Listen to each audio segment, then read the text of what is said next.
Olá, business entrando no ar hoje para falar sobre um assunto um pouquinho mais áspero, pero inevitável, para que nós possamos dormir tranquilos, ter uma vida mais calma, não é? Vamos falar sobre economia com o meu querido Reinaldo Caffeo, um economista que a gente já se conhece há muito tempo, que faz uma assessoria muito bacana, que não fala economês, ele fala a sua língua, a língua do povo que está assistindo a gente aqui.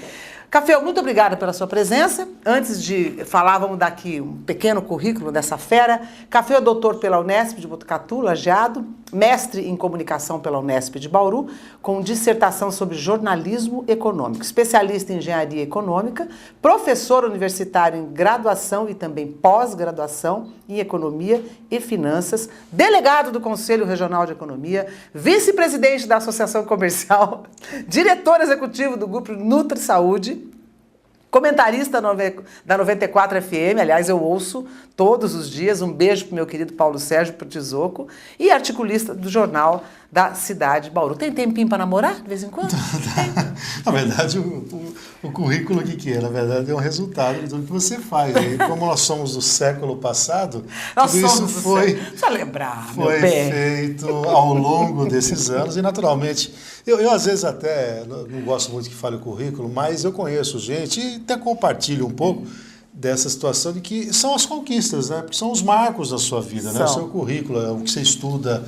E hoje, até pela manhã, falando com os alunos da faculdade, falaram, uma notícia para vocês, não muito boa, vocês vão ter que estudar o resto da vida, né? Então. E é por aí mesmo. É verdade. Então, quando a gente fala o currículo, fala assim, nossa, esse cara é velho, né? Precisa tomar cuidado para falar o currículo. Puxa, esse cara já está com a idade avançada, né? Lembrando que o Business vai ao ar todos os dias pelo canal 27 da NET, às 10h30 da noite. Perdeu o programa? Corre lá para www.regitvshop.com, que nós também estamos lá.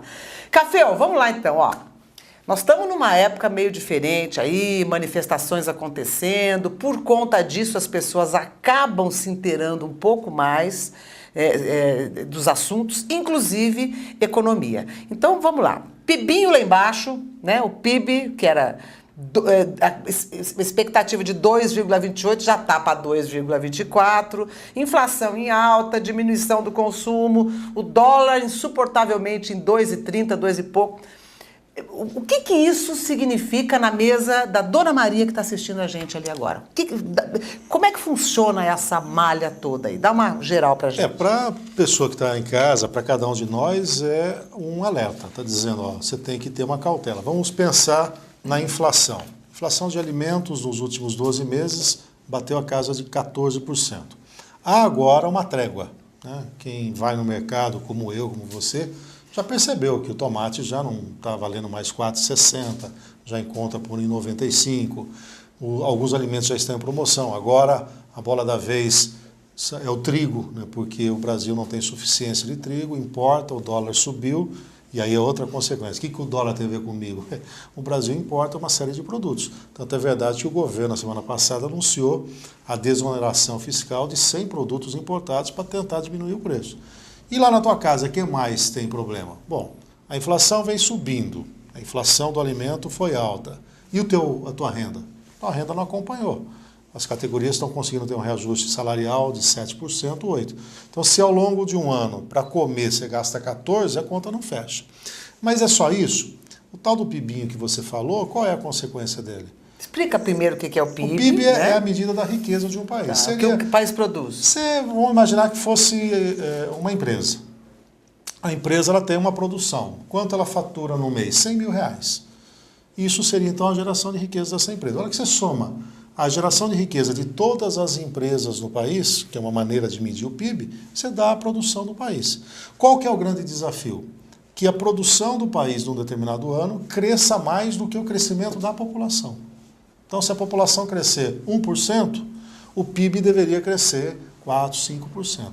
Toda vez que o PIB cresce 5%, 6%, está gerando mais riqueza, tem mais produção, gera mais emprego. Lastro, é real. E as pessoas passam a ter mais renda. Tá. O Brasil viveu nesses últimos anos, e principalmente nos últimos 2 anos, quase que um pleno emprego, enquanto na Europa a Espanha convive com desemprego de 25%, ou seja, se você somar quem quer trabalhar com quem está trabalhando, de cada 10, de cada 100, 25 estavam desempregados. No Brasil estava em 5. Mas o PIBinho, carestia, consumidor com menos apetite para consumir, o governo para combater a inflação aumenta os juros, reduz a produção na empresa, o PIB menor, quer dizer, o emprego de alguém que está nos vendo pode estar ameaçado. Pode ser que o empresário que tem demorado para agir na demissão de gente, porque ele demorou para conquistar essa mão de obra, ele treinou essa mão de obra. Tem a questão familiar também, né? Mas antigamente era assim, qualquer crise, manda embora. Hoje não. Como essa mão de obra está sendo lapidada, treinada, o empresário prefere sacrificar a margem de lucro. Então o que ele faz? Eu tenho estoque, vou tentar fazer promoção.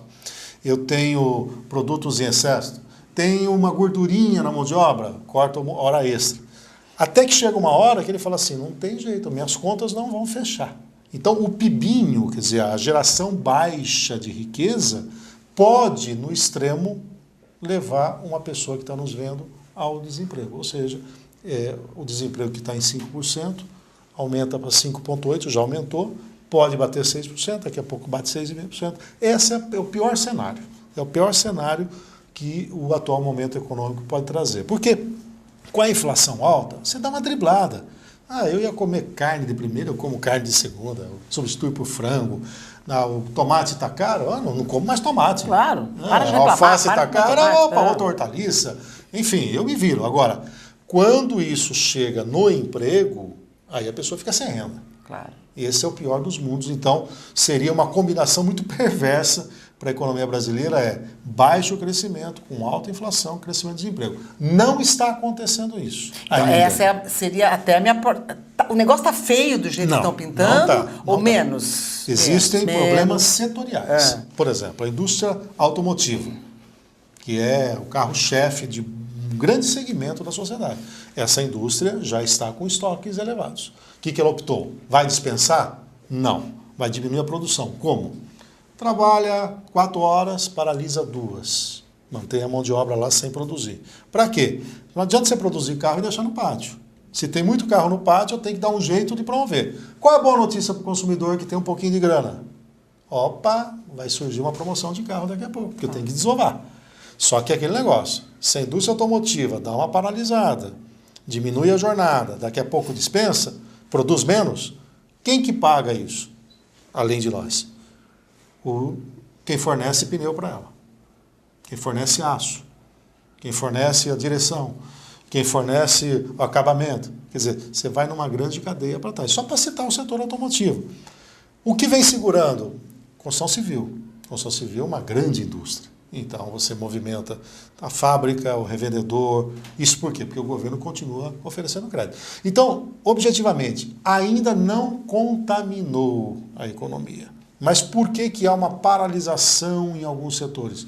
Porque esse consumidor falou, se eu for um pouco além disso, pode ser que eu não aguente pagar.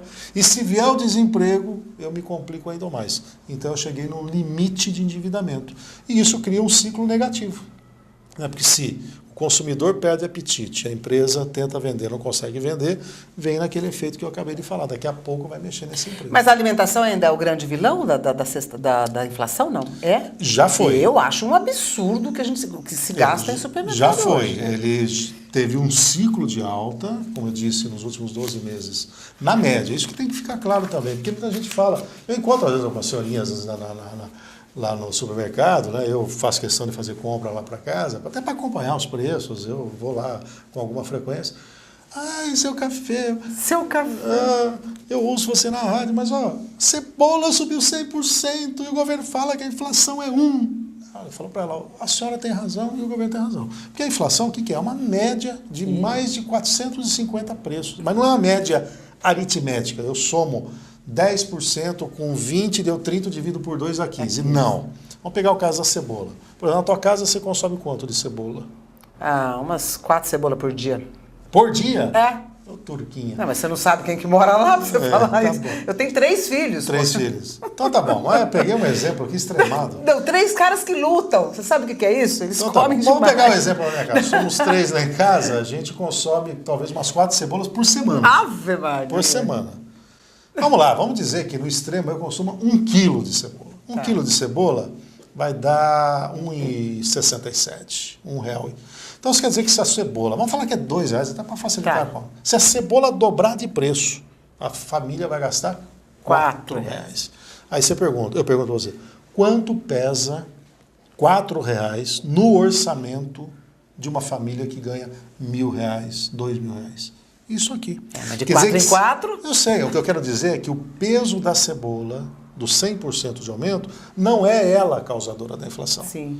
O que pode causar a inflação é o aumento da cebola com o aumento da mensalidade escolar. Então, uma família que gasta com uma criança R$ 500 de mensalidade escolar e subir 20% a mensalidade escolar, pesa mais do que o dobro da cebola.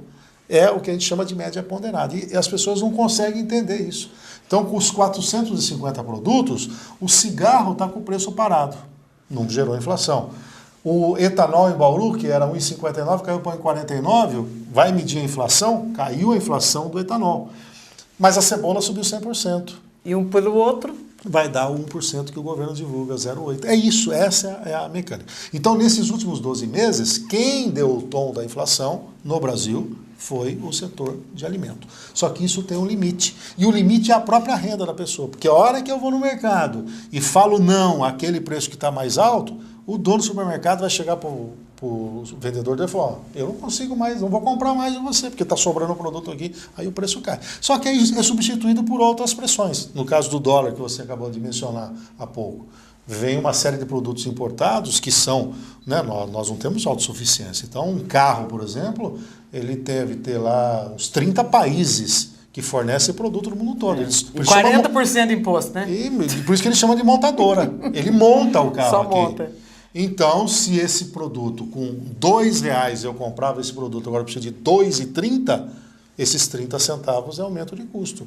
Certamente vai ser repassado. Fora o trigo, que você não tem suficiência, o Brasil importa vários insumos importantes, o componente industrial. Enfim, tudo isso vai gerando um ciclo. Então, hoje já não é mais o vilão o alimento, mas nós temos algumas pressões, notadamente pela variação do dólar. Muito bacana. Passaria esse restinho de ano aqui conversando com o café. Eu vou ter que fazer um pequeno intervalo. O Business volta daqui a pouquinho falando sobre o IDHM. Você sabe o que é isso? Então, cresceu 47,5% no Brasil. Isso é bom ou isso é ruim? Vamos saber daqui a pouquinho. Não sai daí, a gente volta já já.